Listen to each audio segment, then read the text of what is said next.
Deputy Mayor of Toronto, Michael Thompson, is the chair of the city's economic development and joins us on Canada Now. Deputy Mayor Thompson, good to have you on the show. Hi, Jeff. Good afternoon. How are you? I'm good, thank you, and better for having you on the show. Look, I'm a Toronto resident, so thank you for your service. You're working on a ton of big projects to have the city bounce back from the pandemic, one of which is Toronto's nightlife. What's the vision there?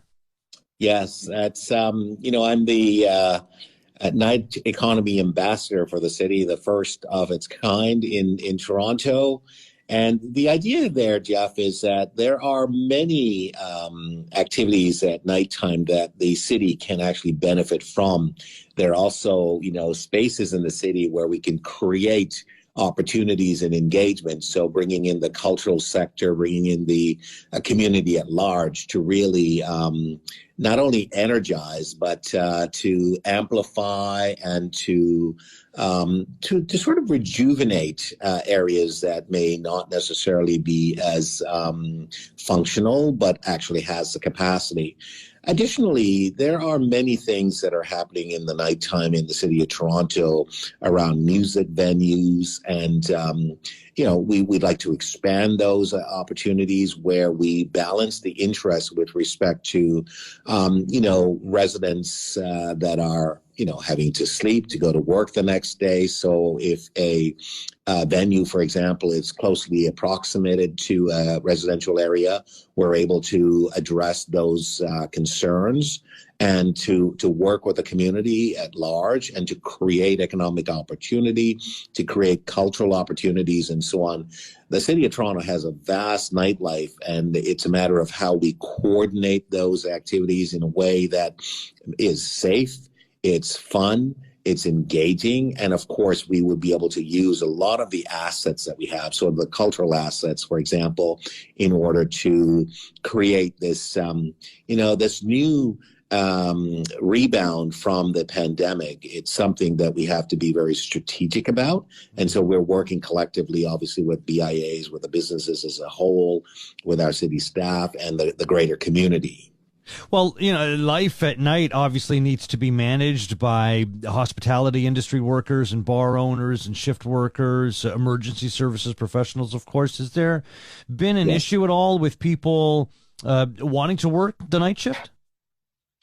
Not that I'm aware of, in the sense everyone is very much in unison and in sync, quite frankly. So, as you pointed out, the people who are involved, the hospitality sector, the EMS and transit, and all of those groups, fire and so on, those different departments and individuals as a whole are part of what we have as a working group. So we have a night economy internal working group that have all the different city agencies and departments. And we have an external working group that has, the folks from the hospitality sector, for folks from the cultural sector and so on, the restaurants, and all of those individuals are providing input in terms of how we structure a strategic approach to ensuring that the nighttime in Toronto will be a lot more fun than it has been in the past. And at the same time, we can, in some instances, monetize elements of it. Other instances, basically create a more interactive aspect with respect to varying spaces across the city. But of course, the bottom line is we have fun, and it's a safe environment to do so. Yeah. Diversity, I know, is something that you are very passionate about. How much of that is top of mind here? Well, it is, it's a lens that we actually take a look at in everything that we do in the city. It's not just sort of words. The deeds actually matter, and the elements of connecting the words to the actions are extremely important. We have such a rich city in terms of our diversity, and it works in so many different ways. The nighttime economy is one area, but it also works, for example, if I can just digress for a quick moment, it works in technology as well. For example, Inc. magazine a couple of days ago just said that Toronto is the number 3 spot in North America for technology hub and technology workers and so on behind Silicon Valley, New York. It's Toronto. Most people wouldn't think that, but the reason being is because of our diversity. It's because of the talent that's here. It's because of the creativity. It's because of the energy. And so what we want to do is collaboration between the daytime economy and the nighttime economy. We want to create that synergy, that exercise where we can actually create things for people to, to certainly have fun at the same time, to rejuvenate the business interests and the hospitality interests so that we can have, obviously, a city that's not only very exciting, but it's electric in the sense. And by the way, we would want to look at things that are, the early evening, the sort of mid evenings and the late night events. So the night economy starts at around 6 p.m. right to 6 a.m. in the next morning, and then the day economy kicks in. And so other areas like Paris, New York, London, and other areas, Amsterdam, they also have what they call night economy mayor. And in the city of Toronto, we utilize the term ambassador. So this is really just to key in on being really organized, focused, being constructive, focusing on opportunities where we otherwise would have just allowed things just to, not happen, and we would not have that sort of that more spirited element of trying to be creative. And it's really exciting, quite frankly. And I think Torontonians will see that once we roll everything out. Of course, the pandemic has starve us of activities for such a long time. And I know there's a lot of pent up desire, and we want to make sure that we're working with Torontonians and our diverse city.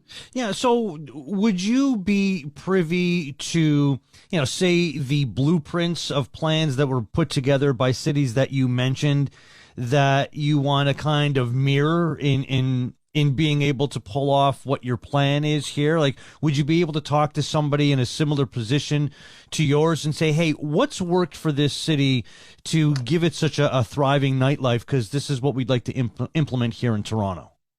Well, I have to tell you, as Torontonians, Jeff, we are really focused on ensuring that we have the necessary information to allow us to make decisions. So some of the things that I have already done, I have visited Amsterdam. I have spoken with the folks in London, England. I have also we've also invited the folks from Amsterdam to come to Toronto. They addressed our committee, economic development and community development committee, probably maybe about a year and a half, almost 2 years before the pandemic actually started, because we had already started to look into this area and as to sort of put our structure in place, put the framework in place, and so on. I've also visited Paris, and I've met with the leaders there who are involved with the Paris nighttime economy. We've walked the streets with them to see how they've done things. I've also participated in a North American wide conference where the night economy mayors and ambassadors from places like New York and other Washington, D.C. and other areas across North America have talked about what they're doing, what's actually working for them. And so we are in Toronto are desirous at picking the best of the initiatives that are working, because we obviously want to be the best as a city, and to implement what is a very important opportunity of engagement for our residents. So yes, we have done that work, and we are slowly now starting to really look at how we can roll that out, given the fact that we are now starting to slowly get into that endemic aspect of the pandemic. Well, look, if you need an assistant to do some further research on other cities' nightlife, I'd be happy to volunteer. So you know my number.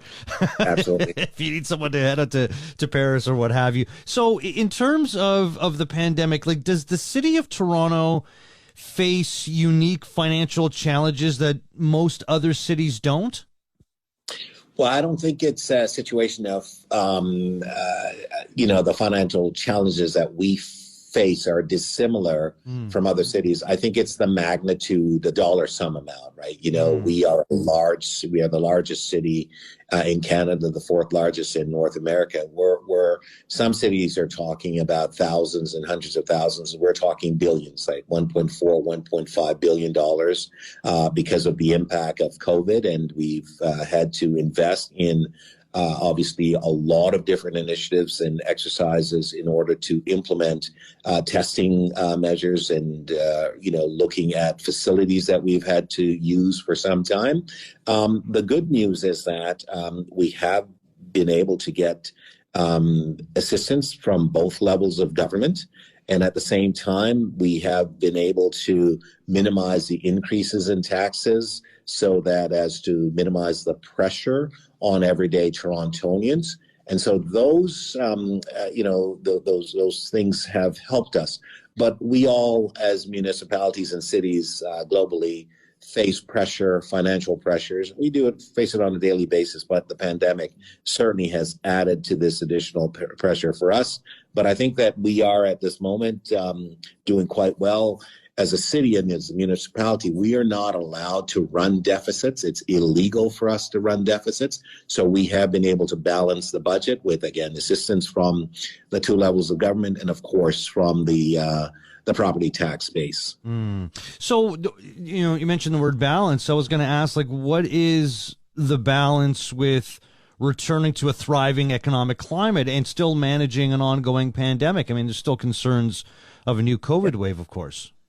Absolutely. And, I think that in general, there's a requirement always for us to be able to look at health and safety as a first priority whenever we do or put anything or put new initiatives in place.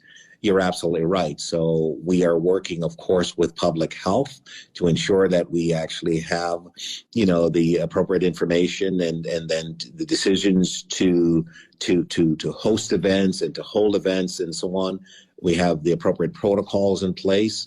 Of course, we will be doing a lot of outdoor activities coming forward.